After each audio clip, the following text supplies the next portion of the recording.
Agora eu chamo para a nossa segunda exposição o professor Esper Cavalheiro. Ele é professor titular aposentado da Escola Paulista de Medicina, da área de neuro, e já foi presidente do CNPq, entre vários outros cargos e funções, e hoje, atualmente, está coordenando um grupo de elaboração do novo Plano Nacional de Pós-Graduação, que vai dar um horizonte, dar diretrizes aí para a nossa pós-graduação nos próximos anos. Então, professor, muito bem-vindo, obrigado pela presença.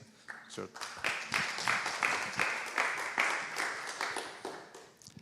Boa tarde a todos e a todas. Eu gostei muito de poder ouvir, em primeiro lugar, a professora Heloísa, porque ela foi muito elegante. Eu sou uma pessoa indignada, então, portanto, é mais difícil que eu consiga ser tão elegante quanto você, porque, obviamente, que eu já vivi muito a universidade brasileira e nós temos extremas dificuldades em toda a área educacional, não é surpresa para nenhum. E nós só vamos resolver se toda a população pôr a massa. Não há governo estadual, federal, municipal, nem docentes apenas que vão resolver o problema da educação. Nós temos que, cada cidadão do Brasil, resolver o problema da educação nacional sem teorias, mão na massa. A minha ideia é mão na massa sempre. Bom, para falar, concordo com tudo que a Heloísa falou, eu não vou repetir que a universidade é para todos, e hoje eu estou na pós-graduação, então pós-graduação é para todos, então a educação é para todos, né? Todos têm o direito de buscar educação. Agora, que educação nós estamos oferecendo para que a pessoa saia de casa e vá se preocupar com isso? Se o nível é ruim, nós estamos vendo o que está acontecendo. Não só o ensino médio está caindo, a graduação está caindo, o número de buscas, e a pós-graduação está caindo. Então, nós temos que nos preocupar o que é que nós estamos oferecendo para uma juventude, e lembremos que nós estamos num momento em que o país ainda tem mais jovens do que pessoas de outras idades, e isto é a última geração em que nós teremos jovens em maioria. Então, ou é agora, ou bye-bye Brasil. Não é? Lembrando um pouco do meu tempo passado.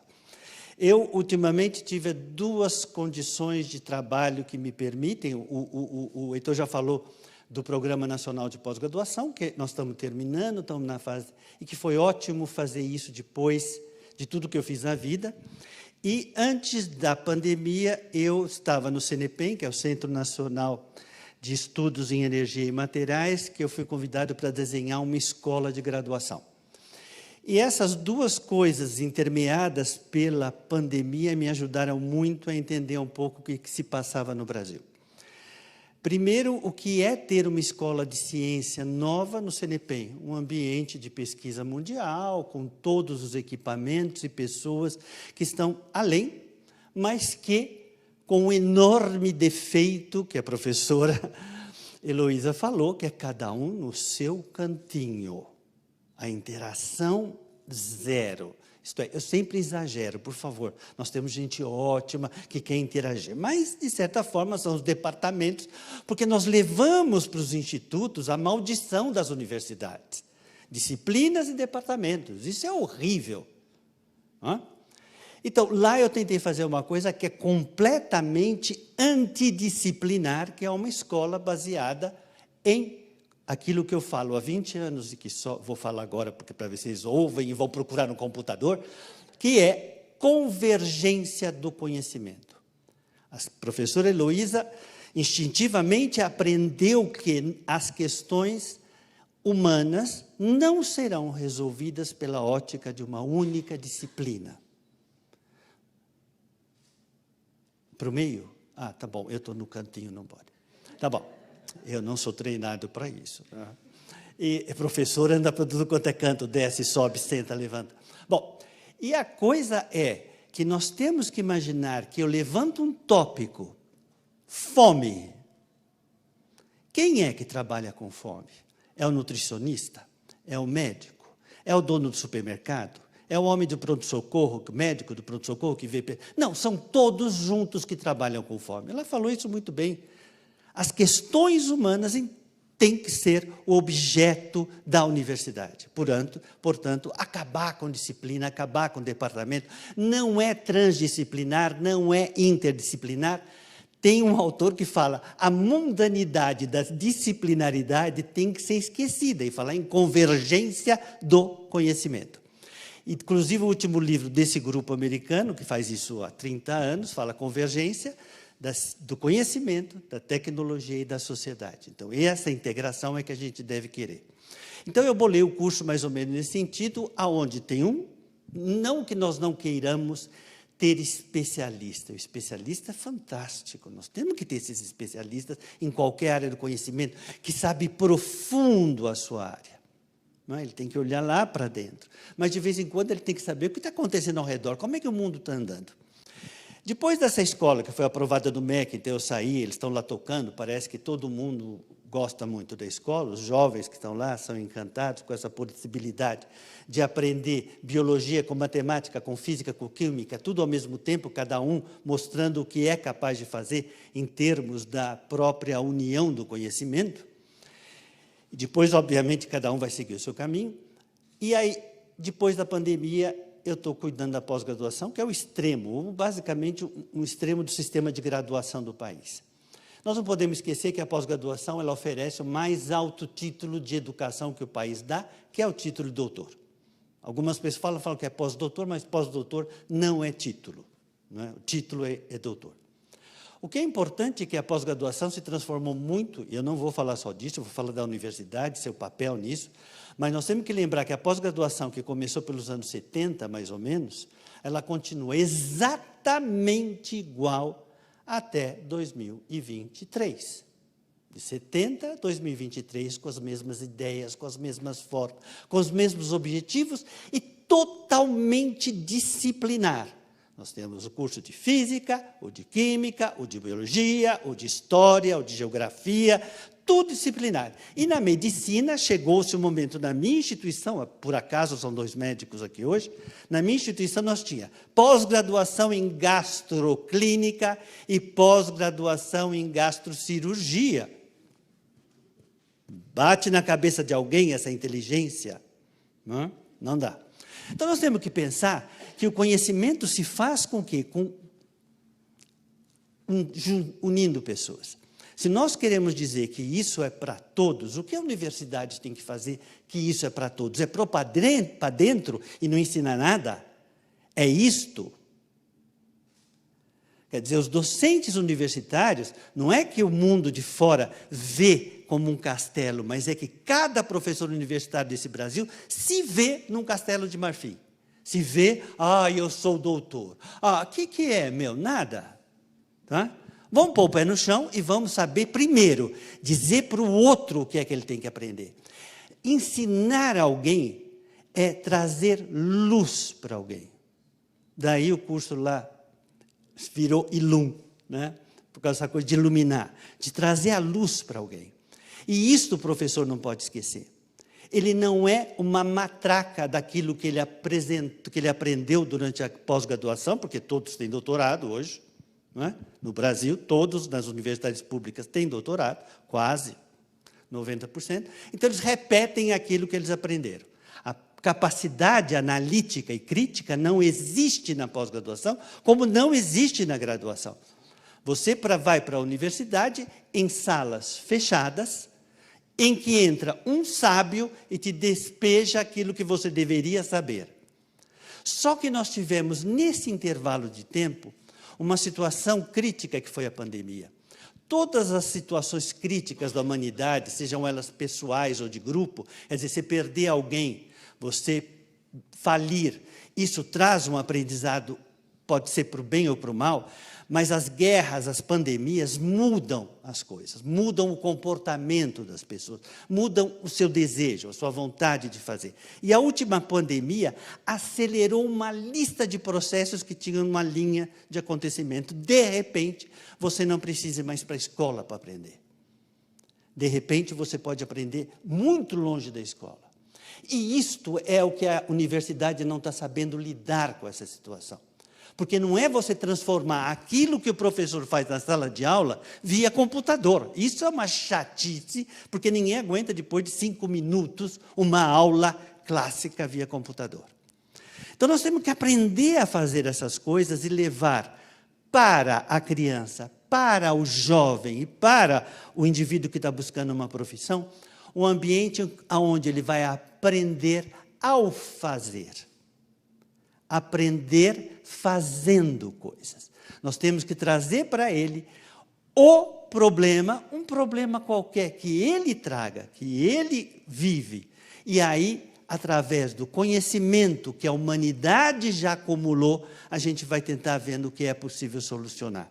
E aí ele aprende física, matemática, biologia, geografia, história, porque todas essas áreas do conhecimento, elas simplesmente se ligaram na solução das questões humanas ao longo da história da humanidade. Eu não posso conceber hoje um doutor em física que não sabe os grandes nomes da física e qual foi a contribuição que ele trouxe, porque é a minha história. É como eu viver no Brasil e não saber quem foi João Gilberto. É a história que nos trouxe até aqui. Machado de Assis é a história que nos trouxe até aqui e que nos ajudou hoje a resolver alguns problemas da atualidade. Então, nós não podemos entrar num campo onde a gente aprende como se a descoberta fosse hoje. O professor começa com a pesquisa dele, com o doutorado dele, e joga isso daí para frente. Os meus alunos, eu falei, para de falar do neurônio 340. Lembra que teve um lá atrás. E esse é o importante. Então, imaginar que nós tenhamos a possibilidade de ter ensinos convergentes, e isso é fantástico. Heloísa, vi na China um curso fundamental, ensino básico, trazendo nanotecnologia para as criancinhas. Eles não tinham conceito do nano, mas brincando com Lego, com aquelas bolinhas do Lego, vendo que tem uma capinha externa, faziam coaching. Isso é fantástico. A criança que hoje aprende a usar celular, computador de qualquer jeito, ela vai aprender conceitos de nano, conceitos de bio, conceitos que vocês quiserem. Não tenhamos medo de apresentar a novidade para as pessoas, não a repetição, a novidade, a nova forma de olhar um conhecimento passado. Então, o trabalho da universidade hoje é totalmente se reformar. Se reformar para poder baixar os seus muros, abrir a porta e ver o que acontece ao redor. Eu tenho feito uma pergunta muito clássica nos meus trabalhos agora com a pós-graduação. Quantos trabalhos de pós-graduação, vocês que conhecem várias pessoas fazendo mestrado e doutorado, não é? Quantos trabalhos discutem o problema da instituição, tentam resolver o problema da instituição? Eles não têm problema de relação entre as pessoas, eles não têm problema econômico, não têm problema de saúde, não têm problema de falta d'água, e não estudam, não é caso da instituição, as questões que a afligem. Portanto, a sociedade não me interessa. Vocês percebem a questão qual é? Se eu estou numa universidade e tento resolver com questões bem pensadas, não com achismo, eu odeio a pessoa que acorda com um golpe de vontade. Vamos fazer o ciência sem futuro. Né? Joga dinheiro fora e acabou. É mais ou menos assim o Brasil. Acorda de manhã e tem uma genialidade, porque eu sou inspiradíssimo. Não é? Então, eu acho, como é que a universidade pode ter 1.000, 2.000 pessoas fazendo pós-graduação e ninguém ter como objeto o próprio trabalho, as dificuldades da situação? E daí? Olha a cidade que está ao redor, olha o bairro para estar ao redor. Como é que você tenta não ver? Como é que você não vê que tem sujeira no teu bairro e não tenta trazer isso para o bem da população que vive ali? Falta de água, saneamento. Como é que nós vamos resolver a Amazônia? Quem é que quer ir para trabalhar no interior da Amazônia sem saúde pública, sem hospital, sem moradia? Vou morar lá porque eu sou lutador pelo Brasil. Não, 30% do estado do Pará, não estou falando Amazônia, Pará não tem água limpa, 30%. Só 15% tem saneamento básico. Então, portanto, como é que a gente quer resolver a Amazônia se o poder público não chega lá? Se tudo que a cidadania exige você ter condição de viver bem, você não vai morar lá com a sua família para não ter hospital. Você tem um filho pequeno, pelo amor de Deus, é um desespero. Então, quando você vai criar um campus avançado em Parintins, você tem que dar garantia para o professor. Não adianta dizer não temos fixação de docente. Lógico que não. Vai lá para a fronteira entre a Amazônia e a Colômbia, vai viver lá naquele buraco e fala que você vai desenvolver pesquisas da Amazônia. Eu acho que a Amazônia é um tópico que nos incomoda. Eu nasci ouvindo falar da Amazônia. Eu nasci ouvindo falar de fome no Brasil. Eu ouvi falando de desigualdade social. Eu nasci ouvindo falar de cidadania, coisas assim. E nós olhamos com uma facilidade, nós temos só golpes. Cada governo que entra vai resolver todos esses problemas e não resolve nada, porque continuamos no falatório. Nós temos grupos e grupos discutindo a educação básica brasileira e não damos avanço em nenhum sentido. As crianças continuam sendo pessimamente avaliadas. E nós temos o maior número de doutores do Brasil é na área de educação. Vocês conhecem essa dicotomia entre nós temos doutores de educação e a educação básica não resolveu nada, porque todos os doutores, todos é forma de dizer, a maioria dos doutores formados foram trabalhar em secretarias, em políticas públicas e não na sala de aula, ninguém voltou para a sala de aula. Você deu o doutorado e deu o mestrado para ele ficar longe da sala de aula, porque ele vai ganhar mais. Então, existe uma desconexão entre o que a gente forma e o que a gente gostaria de formar. Quando nós falamos de currículo, que eu achei um exemplo maravilhoso, né, que a gente fica 2 anos discutindo, qual é o docente no Brasil, que ao fim do ano fala, eu vou olhar o currículo planejado e ver se esse aluno adquiriu o que eu prometi para ele. Ninguém faz isso. Aquilo é para mostrar para o MEC. A estrutura curricular é para mandar para o MEC. Os professores que estão envolvidos com isso não fazem isso. Não é? Eles dificilmente olham. Na pós-graduação é exatamente igual. Você tem que ter um programa rígido, disciplinas, aulas, horário, para lá. E a gente vira doutor por apresentar uma tese cujo objetivo não era esse. Quem acha que pós-graduação é para fazer dissertação ou tese está completamente enganado. Ela tem que transformar o indivíduo. A educação transforma o indivíduo do primeiro dia que ele vai à escola aos 5 anos de idade. O papel da educação é transformadora. E se nós não colocarmos isso como um contínuo, nós vamos fazer o que fizemos no Brasil. A educação básica não resolve? Passa para o ensino médio. O ensino médio não resolve? Passa para a universidade. A universidade não ensina? Passa para a pós-graduação. E aí, pelo amor de Deus, me pague a pós-doutorado. Então, o que eu quero dizer para vocês é exatamente esse conjunto de coisas que a universidade tem que aprender, porque a pandemia mudou totalmente a visão que o ensino tem, ou trouxe a clareza de que o ensino não pode mais ser o que é. Ou nós nos damos as mãos, ou nós vamos ser excelentes pessoas dentro do muro, numa ilha, e o mundo do lado de fora segue o seu papel, vai como quer. Mas, felizmente, hoje, pelo menos, meios de comunicação podem trazer informação que a universidade nem sabe o que está acontecendo. O pior é isso, que a universidade não sabe, e tem medo do que está lá fora. Né? Então, nós temos que ter, só para completar, saiu esse ano uma lista do que é necessário para você arrumar emprego em 2023 pelo Fórum Econômico Mundial, que é maltratado, que é xingado, mas eles pensam também. Né? Tá? Tem 2 coisas que estão no primeiro e segundo lugar que eles colocam, e que eu gostaria de ver como, na primeiro lugar da universidade, pensamento analítico e pensamento inovador. Todo o resto a gente aprende. Nós temos que fazer isto com o jovem, ele olhar e se perguntar.